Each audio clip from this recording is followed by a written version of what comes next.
Assalamualaikum warahmatullahi wabarakatuh. Jumpa lagi dengan kami dari channel Abi Channel yang senantiasa ingin menguak misteri ya, dari berbagai cerita konon. Kali ini kita akan bercerita tentang salah satu kuburan di desa kami yang konon katanya itu menyimpan banyak misteri. Bisa diceritakan sedikit, Mas Pan? Selamat malam, Mas Ali. Malam.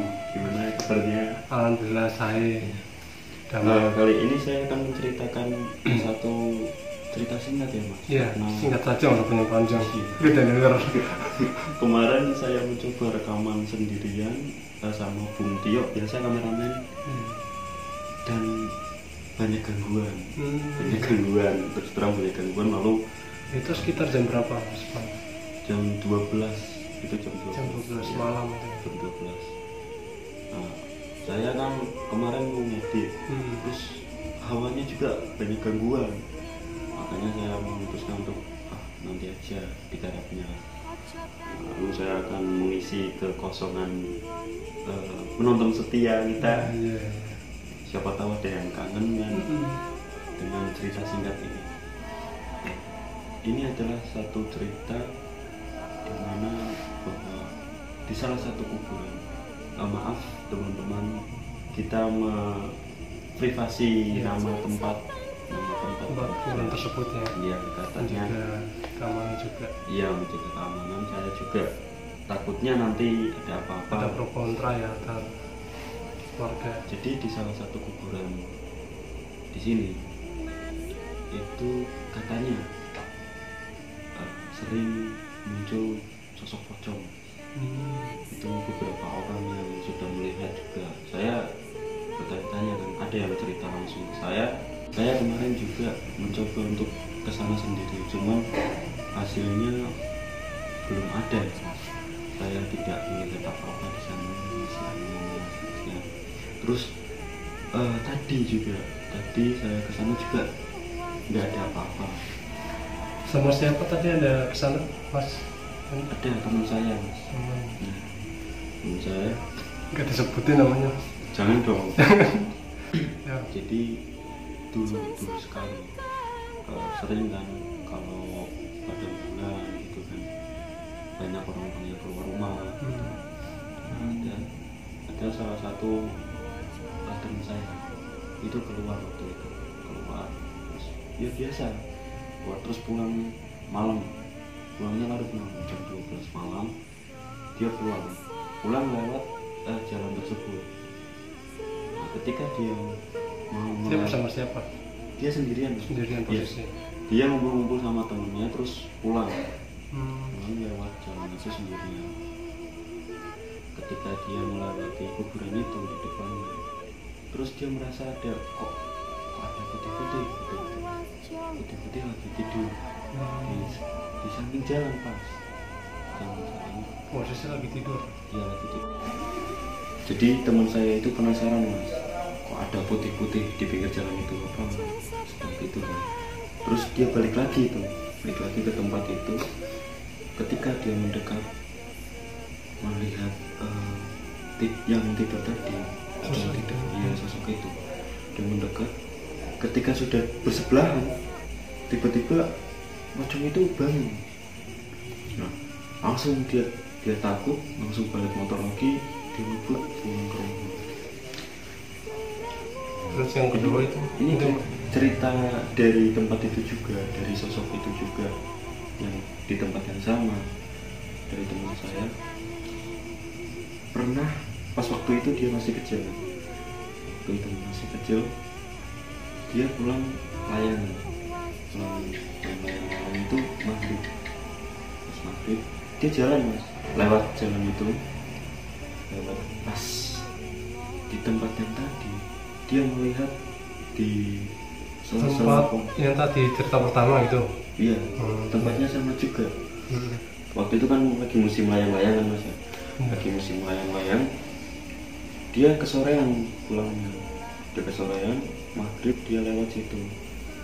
Nah, si teman saya ini dia jalan kaki sambil bawa layang-layang. ketika lewat di tempat itu dia melihat di sela-sela pohon pisang, cuman agak jauh dari jalan gitu. Iya, agak dalam. Dia penasaran itu apa gitu. Tadi pas berangkat siang nggak ada apa-apa di situ kan. Dia penasaran, terus dia berhenti di situ, dia liatin terus ditata. Dan ketika si pocong ini membalikkan wajahnya, dia kaget mas. Dia kaget langsung lari pulang ke rumahnya. Itu cerita yang kedua yang saya dapat. Terus yang baru-baru ini yang kejadian baru di tahun 2021 ini, ada teman saya yang dari kota Gresik itu dia pulang kampung tahun baru kan, pulang kampung di desa. Dia dari sana ya biasa-biasa aja, nggak ada perasaan gimana gitu. Naik travel mengantarkan penumpang lain dulu, dan dia menjadi penumpang terakhir sama supirnya. Dia sama supirnya dalam satu mobil itu. Biasanya si travel itu kan lewat jalan Pantura. Nah, pas waktu itu kan penumpang masih ada dua, yang satu dari desa tetangga, yang satu dia kan, di teman saya ini. Nah, ketika yang dari desa tetangga ini sudah diantarkan, si sopir ini bilang, "Mas, gimana kalau lewat jalan ini aja, jalan desa lebih cepat gitu kan." Nah, kata teman saya kan, "Oh ya udah nggak apa-apa Pak." Itu kejadian jam 3 malam. Jam 3 pagi. Iya pagi, jam 3 pagi ya, maaf. Jam 3 pagi. Terus dia lewat. Tadinya itu supirnya mau belok. Bukan itu dari arah timur atau itu utara? Dari timur. Dari timur. Dia travel itu dari timur. Terus sopirnya itu tadinya mau belok. Nggak tahu ya supirnya. Dia lurus saja, lurus kata supirnya, "Ini jalan yang cepat gitu kan. Ini jalan yang tercepat Mas." Yaudah Pak. Ketika dia sampai di tempat itu juga, di kuburan itu juga di depannya, dua orang tadi, teman saya sama supir itu, melihat sosok misterius. Itu lihat semua itu? Lihat semua. Pertama supirnya kan nggak nanyain, masih di situ nggak nanya. Ketika sudah lewat jauh, sopir bilang, "Tadi lihat putih-putih nggak?" gitu kan. Nah, teman saya juga lihat. Iya Pak, iya. Tapi dari balik jendela mobil yang habis digerimisin kan ada airnya itu, cipratan jadi kayak berembun gitu kan. Nah, dia melihat katanya sosok putih yang di tempat itu juga. Nah, itu dari teman-teman saya cerita kayak gitu di tempat yang sama. Namun saya kan masih penasaran. Saya mencari tahu. Iya, mencoba mencari tahu. Benar nggak sih? Ya. Saya beberapa kali juga ke sana, kok belum kelihatan gitu kan. Sebenarnya itu cuman halusinasi mereka atau gimana? Halusinasi mereka atau saya yang kurang beruntung untuk melihatnya gitu kan. Saya waktu itu mencari info lagi dari orang-orang tua di desa saya. Oh iya, ternyata benar.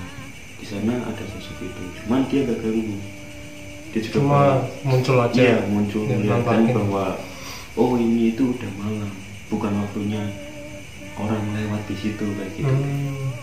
Ya, jadi sekian, cuma itu saja yang cerita singkat kita. Terima kasih Mas Fani atas waktunya, dan ingin menyampaikan sesuatu pada rekan-rekan kita di YouTube ini. Oh iya Mas, saya juga dikasih pesan sama orang tua kan, yang cerita kepada saya bahwa ketika sudah memasuki maghrib atau malam itu sebaiknya jangan lewat di situ. Kalau mental kita belum tertata, takutnya nanti melihat kayak gitu kita punya trauma tersendiri ya. Nanti dihantui lah. Takutnya gitu. Itu saja sih, dan berdoa minta perlindungan sama Allah lah ya. Dan sama kamu Mas. Dan sampai sekarang juga pocongnya masih di sana. Terima kasih untuk rekan-rekan yang sudah subscribe dan menonton, mengikuti kita ya. Komentarnya juga biar kita nambah-nambah wawasan, kasih kritik kita ya. Siapa tahu kurang jelas dari bahasa kami atau penjelasan kami itu, mohon ditulis di komentar.